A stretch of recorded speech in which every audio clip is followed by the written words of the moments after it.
के बालक तू काल के वशीभूत है, तू संभाल कर नहीं बोल रहा है। महाराज हम ऐसे क्षत्रिय हैं कि हमारे सामने काल भी आ जाए तो काल से डरने वाले नहीं, काल से लड़ने वाले। कौशले सुत लक्ष्मण रामा कालहु जीत सकै संग्रामा। संग्राम में, युद्ध स्थल में हमारे सन्मुख काल भी आ जाए तो हम क्षत्रिय काल से जीतने वाले हैं, काल से लड़ने वाले हैं, डरने वाले नहीं। चलिए कुछ बातें हमने रखी तो कई बातें थी, लेकिन कुछ बातें आई हैं इसके लिए भी साधुवाद है कि उसको आपने कम बिंदुओं में परोसने का कार्य किया है।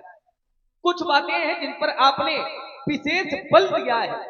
हमने कहा था ये राजा क्यों मारे जाएंगे, तो आपने कहा राजा लोग विरोध नहीं कर रहे हैं जिनको हम मारने की घोषणा कर रहे हैं। राजा जनक विरोध नहीं कर रहा है, ये राजा लोग विरोध नहीं कर रहे हैं। तो इधर से एक आवाज आई थी बहुत सुंदर, जो भैया राजाओं को इतना साहस बचा है परशुराम का विरोध कर रहे हैं। बोली तो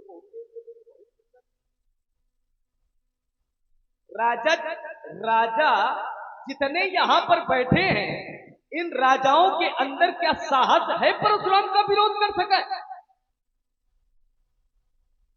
राजाओं की स्थिति क्या है?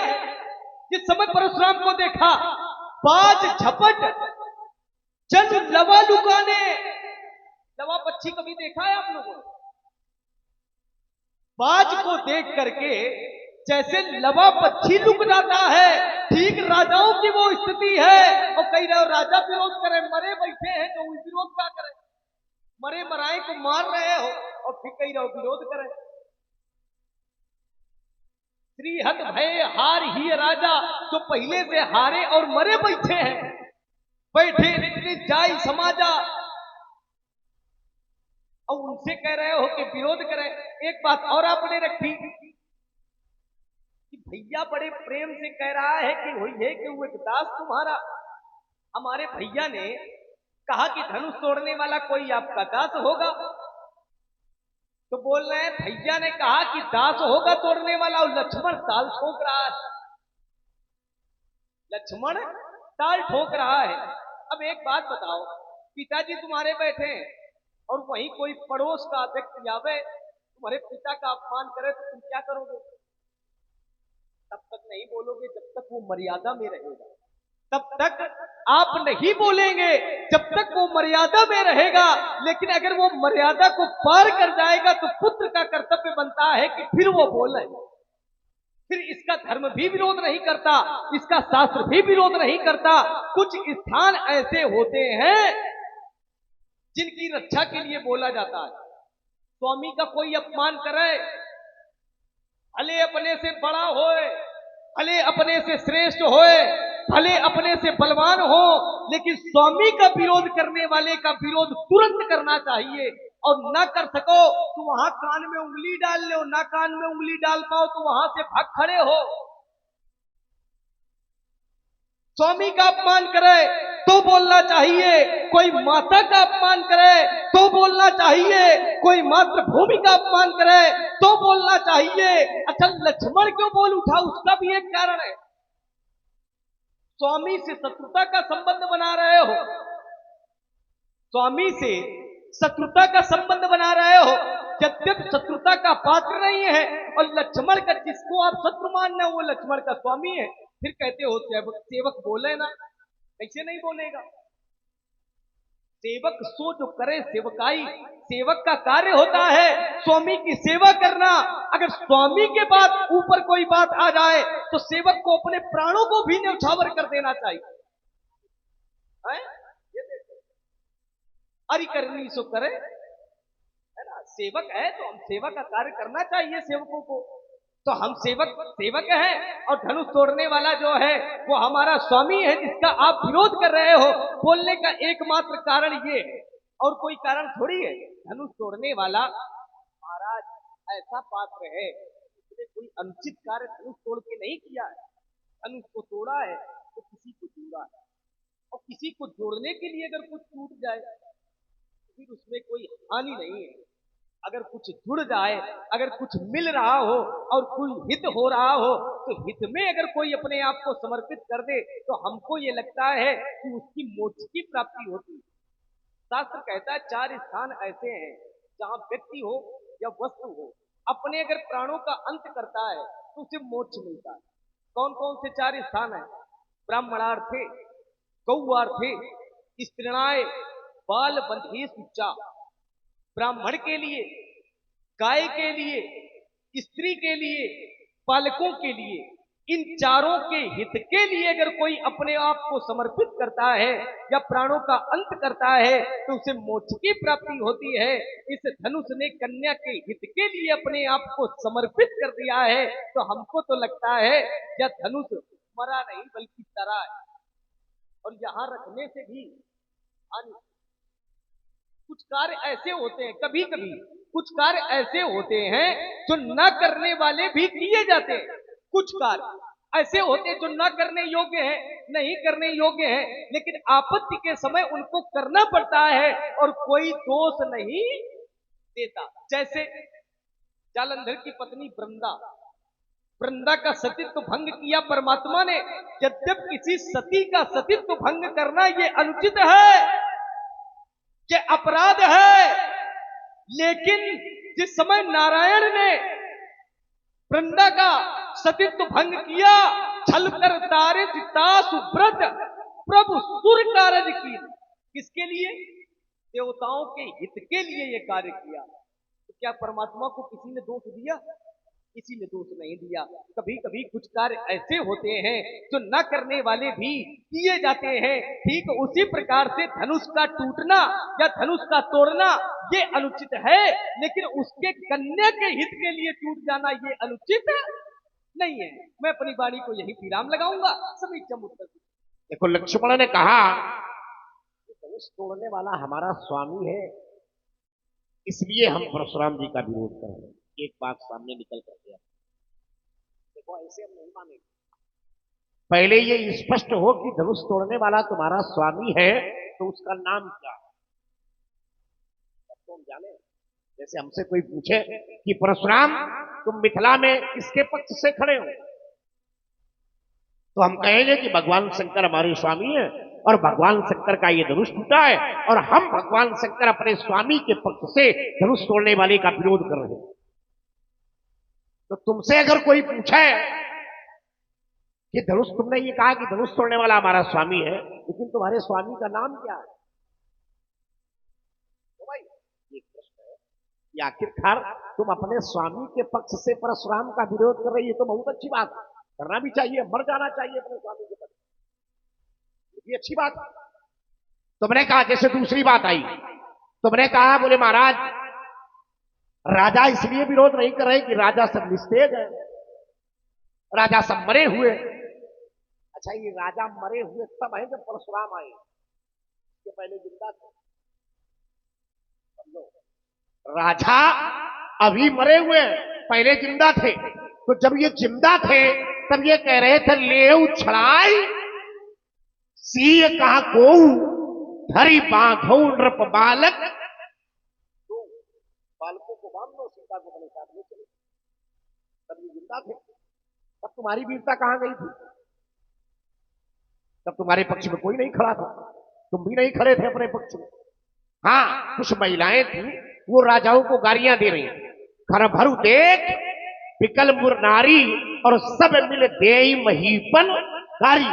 राजा इतना जबरदस्त विरोध कर रहे थे, लेकिन तुम्हारे समर्थन में कोई नहीं खड़ा। तुम राजाओं की बात कर रहे हो, तुम्हें तो हमारी आरती उतारनी चाहिए कि महाराज अगर आप आ गए तो हमारे प्राणों की रक्षा हो गई। हम जैसे ही आए ते ही अवसर उसी क्षण आए, ते ही अवसर सुन शिव धनु भंगा और आये फुल कमल पतंगा। जैसे ही हम यहां आए तो जो राजा जागृत अवस्था में थे वो मर गए, सब मरे और कहने लगे पितु समेत कहीं कहीं निजनामा और लगे करण शबदंड। हो सकता हमें परशुराम जी न जानते हो, हम अपने बाप का नाम बताएंगे तो जान जाएंगे। तो अपने बाप का नाम पहले बता रहे और अपना बाद में बता रहे, शायद हमारे प्राणों की रक्षा हो जाए। तो तुम्हें तो हमारी आरती उतारनी चाहिए कि जब हम नहीं आ रहे थे तब तुम घेर के मारे जा रहे थे, और हम जैसे ही आ गए तो तुम्हारे प्राणों की रक्षा हो गई। समझो, जिसके आने से लक्ष्मण के प्राणों की रक्षा हो गई हो, और वो लक्ष्मण परशुराम से व्यंग्यात्मक शैली का प्रयोग कर रहा है। अच्छा चलो, राजा विरोध नहीं कर रहे, कोई बात नहीं। हमने ये कहा था तुम्हारे भैया को विरोध करना चाहिए, क्या वो भी मर गया है? तुमने कहा कि राजा मर गए, चलो तुम्हारी बात मान लेते हैं। हमने कहा तुम्हारे भैया को विरोध करना चाहिए, तुम्हारे गुरु बाबा विश्वामित्र को विरोध करना चाहिए, किसी ने विरोध नहीं किया। राजा जनक ने विरोध नहीं किया। तुम्हारा भैया कह रहा नाथ समुद्रभंजन आ रहा हुई के दास, तुम्हारा महाराज धनुष तोड़ने वाला कोई आपका दास है, आयस वो आज्ञा मांग रहा है, ये ताल ठोक रहे। समझो क्या गणित है तुम्हारी ये। भाई तुम्हारा भाई हमसे कह रहा कि आज्ञा दो महाराज हमें, कि हमारे लिए क्या आज्ञा है। जिसका बड़ा भाई राम परशुराम से आज्ञा मांग रहा हो, उसका दूसरा भाई लक्ष्मण ताल ठोक रहा है। बताओ इसमें मूर्ख कौन है? जरा विचार विनिमय की आवश्यकता है। अब रही बात ये विनिमय की, देखो हमारा, तुमने कहा कि ये धनुष अगर टूटा है तो इसने जनहित का कार्य किया, किसी को जोड़ा है, तो बहुत अच्छी बात है। बात लाई बहुत अच्छी बात है। कोई पिता अपनी पुत्री का विवाह करे, ये बहुत अच्छी बात है, ये उसका मौलिक कर्तव्य है। लेकिन विश्व की रखी हुई धरोहर को तोड़वा करके यदि विवाह संपन्न कराया जा रहा है तो ये अच्छी बात नहीं। विवाह से हमारा कोई लेना देना नहीं, विवाह हो रहा बहुत अच्छी बात है। राजा जनक ने सीता से प्रणाम करवाया तो हमने अखंड सौभाग्यवती होने का आशीर्वाद भी दिया, वो भी सुरक्षित है। हमने कन्या को आशीर्वाद दिया, वो सुरक्षित है। विवाह से कोई लेना देना नहीं है भाई। एक ग्रामीण अंचल की भाषा है, लोग कहते हैं कि पुरखों की संपत्ति को यदि हम बढ़ा नहीं सकते हैं तो हमें नष्ट करने का कोई अधिकार नहीं है। राजा जनक के 16वीं पीढ़ी के पूर्व एक राजा हुए देवरात। राजा देवरात ने एक बार यज्ञ किया, तो यज्ञ के यज्ञाचार्य ने पूछा, बोले महाराज आप यज्ञ क्यों कर रहे हो, कोई कारण है क्या? बोले हाँ। कहा हम यज्ञ करके भगवान शंकर को प्रसन्न करना चाहते हैं। बोले क्यों? कहा भगवान शंकर को इसलिए प्रसन्न करना चाहते हैं क्योंकि अगर भगवान शंकर प्रसन्न हो जाएंगे तो उनके वरदान स्वरूप हम भगवान शंकर से पिनाक धनुष प्राप्त करना चाहते। जरा विचार करो, जिसके पूर्वज राजा जनक के 16वीं पीढ़ी के पूर्वज राजा देवरात ने यज्ञ करके भगवान शंकर को प्रसन्न किया हो, और भगवान शंकर को प्रसन्न करके भगवान शंकर से ये धनुष प्राप्त किया हो, उसकी आगे आने वाली संतान राजा जनक के द्वारा अपनी पुत्री के विवाह के स्वार्थ के लिए इस धनुष को तोड़वा दिया गया हो, ये न्याय है कि अन्याय? विवाह से हमारा कोई लेना देना नहीं। विवाह हो रहा है, बहुत अच्छी बात है, होना भी चाहिए, लेकिन हमारा विवाह है अनैतिकता से। जिस धनुष का निर्माण धर्म की रक्षा के लिए किया गया, जिस धनुष का निर्माण सनातन की रक्षा के लिए किया गया था, जिस धनुष का निर्माण विश्व पर उस समय आपदा मची हुई थी, जिसने धर्म की ध्वजा को फहराया हो, जिसने सनातन की रक्षा की हो, जिसने धर्म का स्तंभ गाड़ा हो, उस धनुष को आज अनैतिकता के कारण तोड़वा दिया गया हो, ये न्याय नहीं, ये अन्याय है। और परशुराम का विरोध केवल अन्याय के लिए है, और ये सत्य तब तक रहेगा जब तक धनुष तोड़ने वाला परशुराम के नेत्रों के समक्ष प्रस्तुत नहीं। चलिए, आपने कहा अनैतिकता के कारण, ये शब्द थोड़ा अच्छा नहीं लगा। अनैतिकता के कारण नहीं, नैतिकता के कारण धनुष का खंडन। दो बातों में आपने विशेष बल दिया है।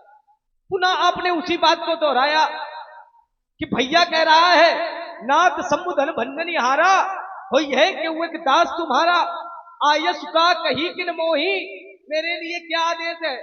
और लक्ष्मण ताल ठोक रहा है। पुनः उस बात को आपने दोहराया। अच्छा एक बात बताओ, जिस समय हमारे भैया ने कहा नाथ समुधन भंजनी हारा, वही है कि एक दास तुम्हारा, कोई एक आपके श्री चरणों का दास है? महाराज आज्ञा करो। तो क्या भैया की बात को आप माने? अगर आप मान जाते तो शायद हमारे बोलने की आवश्यकता न पड़ती, लेकिन जब सीधी उंगली से घी ना निकले तो उंगली को टेढ़ी भी करनी पड़ती है, तब घी निकलता है। कारण वही है कि भैया ने बड़े विनम्र शब्दों में कहा, बड़ी विनम्रता से कहा, लेकिन भैया की बात को आपने स्वीकार नहीं किया। स्वामी की बात को स्वीकार कर लेते तो सेवक बोलते क्यों?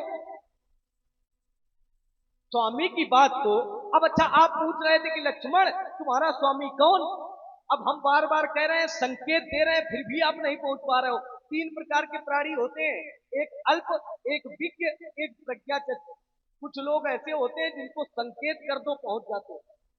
अब किसी ने पूछा भैया हमको अमुक जगह जाना है, तो बताने वाले ने बताया इस रास्ते से चले जाओ, आगे से जाके इधर घूम जाना तो पहुंच जाओगे। कुछ लोग ऐसे होते हैं कि वो कहते हैं हम पहुंच नहीं पाएंगे, हमको पकड़ के ले चले। ठीक वही स्थिति आपकी है, वही स्थिति आपकी है। हम एक बार नहीं कई बार संकेत कर चुके, लेकिन आप पहुंच नहीं पा रहे हो, तो हमको लगता है पकड़ करके पहुंचाना पड़ेगा आपको, तब आप पहुंच पाएंगे। विशेष बल आपने इस बात पर दिया था कि लक्ष्मण क्यों बोल उठा, गुरु बाबा विश्वामित्र नहीं बोले, भैया नहीं बोले, लक्ष्मण बोल उठा। तो लक्ष्मण का बोलने का केवल एक कारण यह है कि जिस समय हमारे स्वामी ने आपसे कहा कि तोड़ने वाला कोई और नहीं है, आपके श्री चरणों का दास है, महाराज आज्ञा करो, तो आप आज्ञा करने की जगह उससे शत्रुता निभाने लगे, उससे ताल ठोकने लगे। आप उनकी बातों को माने तो है ही नहीं, आपको माननी चाहिए, मानी है ही नहीं। आप जब ताल ठोकने लगे तब ये लक्ष्मण ताल ठोकने लगा, इसमें बुराई क्या है? पहले आपने ठोकी, बाद में हमने ठोकी। अब अंतर इतना है कि आप 16,000 दिव्य वर्ष के हो और ये 16 साल का लड़का है। अंतर इतना है केवल, और अंतर नहीं है। चलिए, हमने एक बात और कही थी कि ये राजा मरे मराए बैठे हैं, मरे मराए राजाओं को मार रहे हो। तो आपने कहा पहले राजा नहीं मरे थे, तो हमने पहले कहा भी तो नहीं था। ये कहां भूल जाते हो? हम कहेंगे तभी जब स्थिति होगी, बिना स्थिति के नहीं कहेंगे, मनमुखी वार्ता नहीं करते हम। चलिए, आपने कहा पहले नहीं मरे थे, पहले राजाओं की स्थिति क्या थी? तो राजा कह रहे थे लेव छड़ाए सीय का को और धरी बांधो नप बालक, तो सीता को छुड़ा ले, दोनों लड़कन का बांध दो, जब विदेह कछ करें सहाय। अगर राजा जनक इन लड़कों की कोई सहायता करे तो जीतव समर सहित तो आई, तो दोनों भाइयों को युद्ध करके जीत ले, सीता को छुड़ा ले। तब बोले तुम नहीं बोले, तब तुम्हारी स्थिति कहां थी? कुछ यहाँ की नारियां बोल उठी। कौन? किसी ने तुम्हारा समर्थन नहीं किया। किसने समर्थन किया? बोले यहाँ की कुछ नारियां बोल उठी और कोई नहीं बोला। हमको लगता है आप रहे नहीं हो तो जानो का, अगर आप होते तो आप जानते लक्ष्मण की स्थिति वहां पर क्या थी। अरुण नयन भ्रगुटी कुटिल, अरुण नयन माने अरुण नयन भ्रगुटी कुटिल, भौएं टेढ़ी हुई, और ये भौएं जब जब टेढ़ी हुई तब तब कोई ना कोई घटना घटी। अरुण नयन भ्रगुटी कुटिल, चितवत नृपन सकोप, और मनहु मंत गजगन निरग सिंह किशोर। जो जैसे मतवाले हाथियों के झुंड में सिंह का बच्चा दहाड़ रहा हो, ठीक वो स्थिति लक्ष्मण की हो बता रहे हो, डराई बैठे इसी बात करते हो। आप इन पर थे नहीं तो आप क्या जानो। अब हम यहाँ थे तो हम आपको बता रहे हैं, तो वो मानो जो हम बता रहे हैं, दूसरे की ना मानो। तीसरी बात आपकी, हमने कहा था धनुष टूट गया, पर हित में टूट गया, कन्या के हित में टूट गया, इसमें क्या हानि?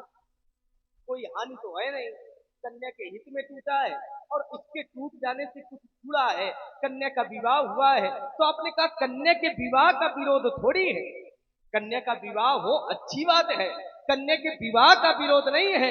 विरोध केवल धनुष का है कि धनुष क्यों टूट गया। विश्व की धरोहर है, विश्व की रक्षा के लिए इस धनुष का निर्माण किया गया था। आपने एक वृत्तांत भी बताया, एक घटना बताई। इनके वंश में राजा जनक के पूर्वज हुए जिन्होंने यज्ञ करवाया और यज्ञ में भगवान शंकर प्रसन्न हुए तो भगवान शंकर से इस पिनाक को मांगा उन्होंने। हमने तो ये जाना है कि भगवान शंकर ने इसको क्रोध में त्याग दिया। दो लोगों में युद्ध चल रहा था, भगवान शंकर और विष्णु में, दोनों में युद्ध चल रहा था। भगवान शंकर के पास यही धनुष था जो टूट गया है, पिनाक, और विष्णु जी के पास था सारंग, और दोनों में युद्ध चला। तो भगवान विष्णु ने अपने अपने अस्त्र को उठाया, धनुष को उठाया और चढ़ाया तो वो चढ़ गया। लेकिन भगवान शंकर ने जिस समय अपने आयुध को उठाया तो वो चढ़ा नहीं। तो भगवान शंकर ने कहा इसने आज हमको युद्ध क्षेत्र पर झुकने पर मजबूर कर दिया है। तो भगवान शंकर ने उस धनुष का वहीं पर त्याग कर दिया। ये भी हमने पढ़ा है, बाकी आपका मत है।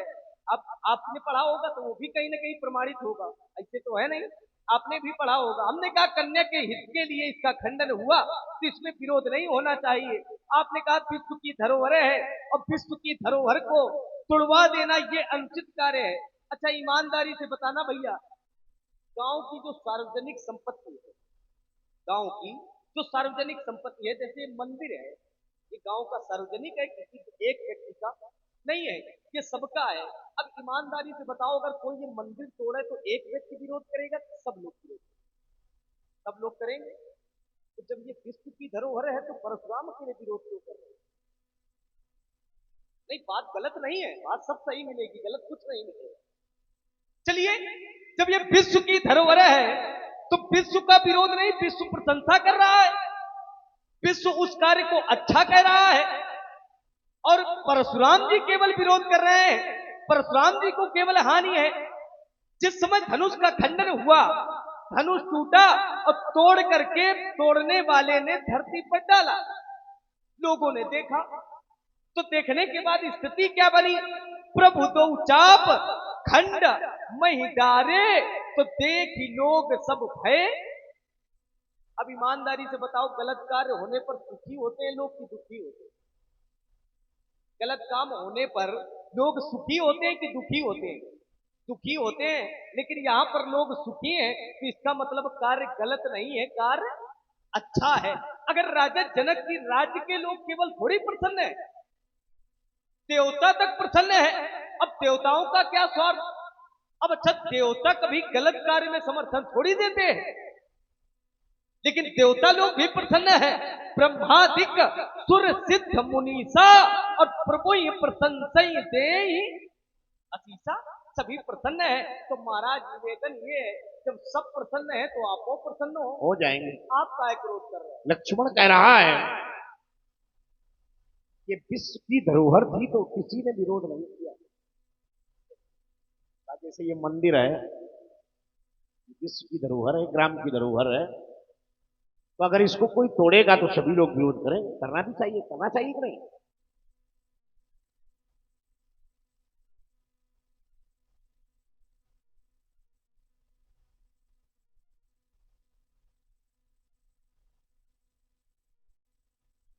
वाह।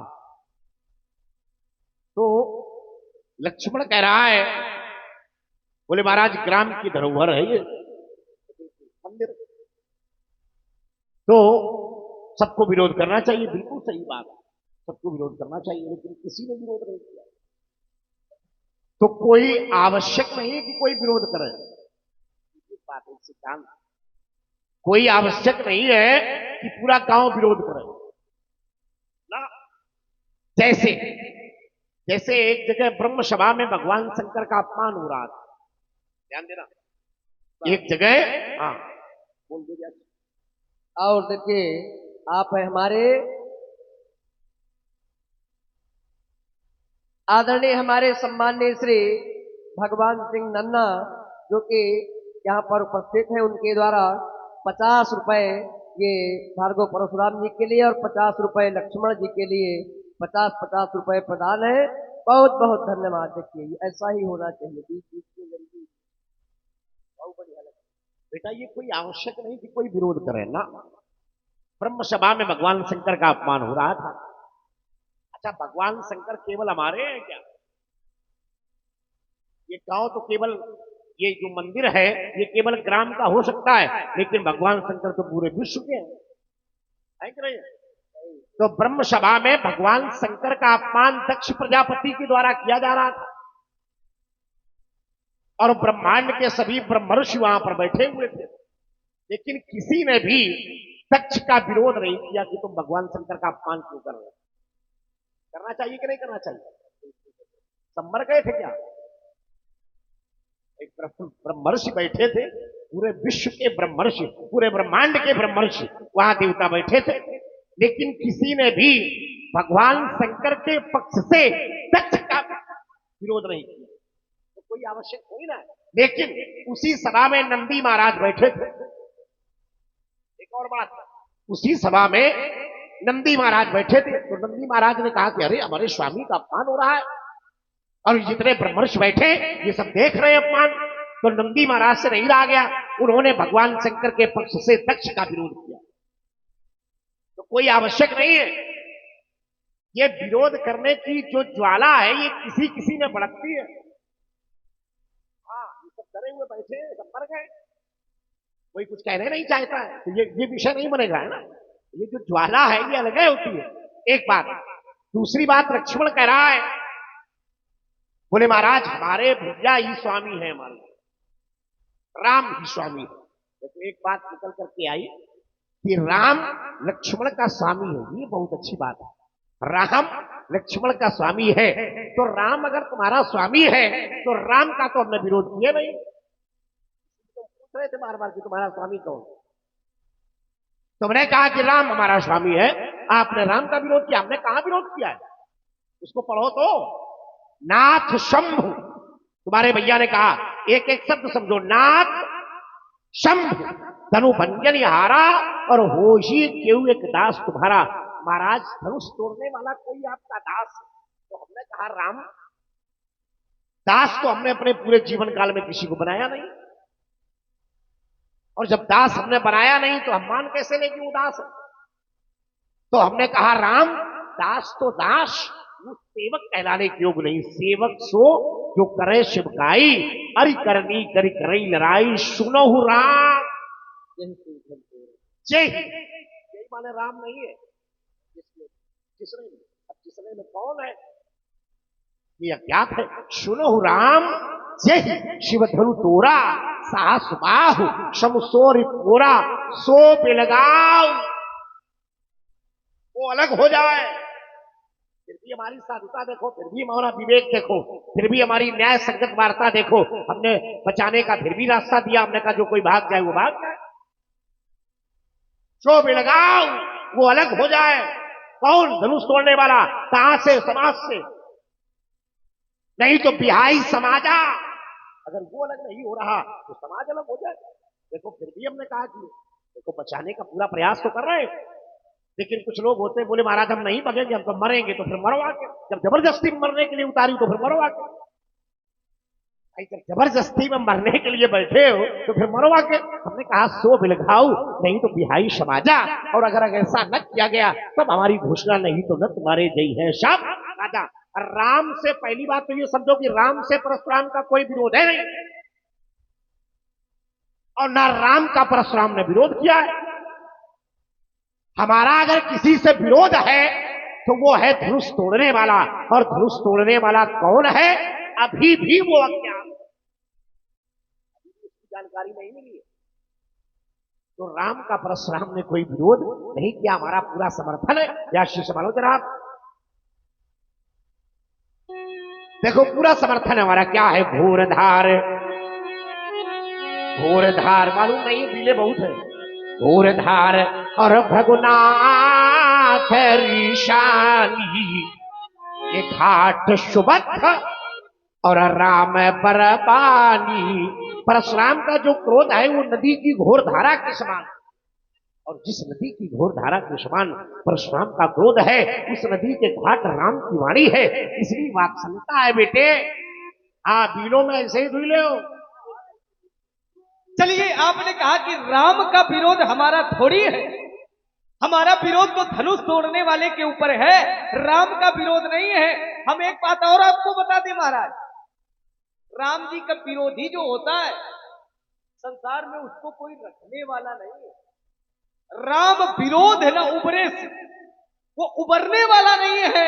जिसने भी त्रैलोक में राम जी का विरोध किया, एक ने किया भी, एक ने राम जी का विरोध किया भी, उसने देखा और जैसे देखा बोले ये कैसे नारायण है,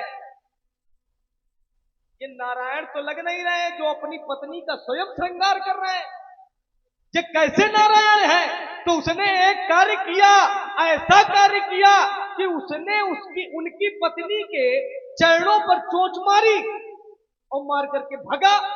और जैसे भगा तो काहुना बैठन कहा न ओही, और राखी को सके राम कर द्रोही। उसको किसी ने बैठने तक के लिए नहीं पूछा, जिसने राम जी का विरोध किया। और वो गया कहां गया,